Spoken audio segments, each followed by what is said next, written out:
Bonsoir à tous. Ce soir, nous allons parler de l'absinthe. Alors, c'est la plante que vous voyez devant vous. Donc, son nom scientifique est Artemisia absinthium. Elle est aussi appelée absinthe, grande absinthe, alune, armoise, herbe sainte, herbe au vert, absinthe suisse, armoise amère. Sa classification botanique, elle est de la famille des Astéracées. Les feuilles d'absinthe renferment un pourcentage variable en huile essentielle, entre 0,5 et 2%, selon le climat, le type de culture et la saison. L'huile essentielle d'absinthe est agréablement aromatique. On trouve de l'eucalyptol, du camphre, du linalol et du thuyone, les deux isomères alpha et bêta. Attention, la thuyone est neurotoxique. Elle peut provoquer des crises d'épilepsie, des troubles neurologiques irréversibles quand on les absorbe de façon régulière en quantité importante. La grande amertume des feuilles d'absinthe est due à la présence de lactone séquiterpénique soluble dans l'eau et l'alcool, donc en infusion, en tisane, en macération alcoolique. En utilisation interne, elle est tonifiante, elle est prise en infusion. L'absinthe est utilisée pour lutter contre la fatigue ou dans le cadre d'une convalescence antinauséeuse.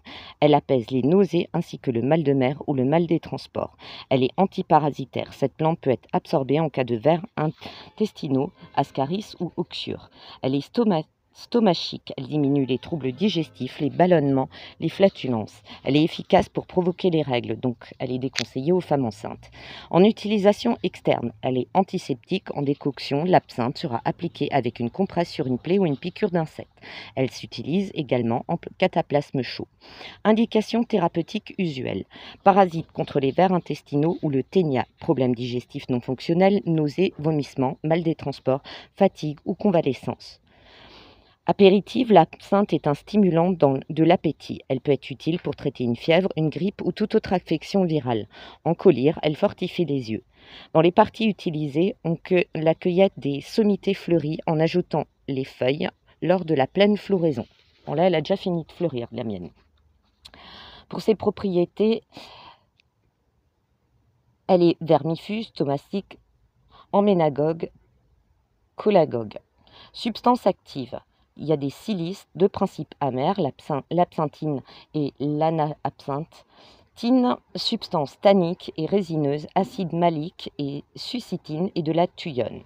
En préparation, on fait un séchage rapide à l'ombre ou par chaleur artificielle au four des 35 à 40 degrés maximum.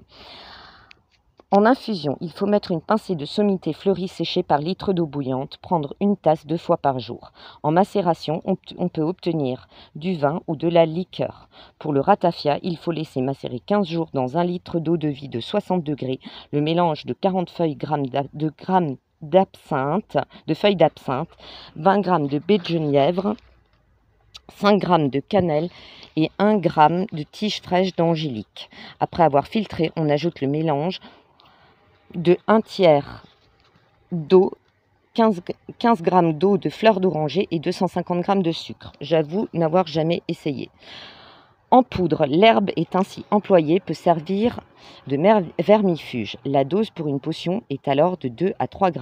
En teinture, elle est également vendue en pharmacie. Le dosage est variable selon le fabricant et sur conseil d'un spécialiste. La plante possède des substances actives dangereuses. Toutefois, ça c'est à savoir. Il ne faut pas l'administrer, comme je l'ai déjà dit, aux femmes enceintes ou qui allaitent, ni aux enfants.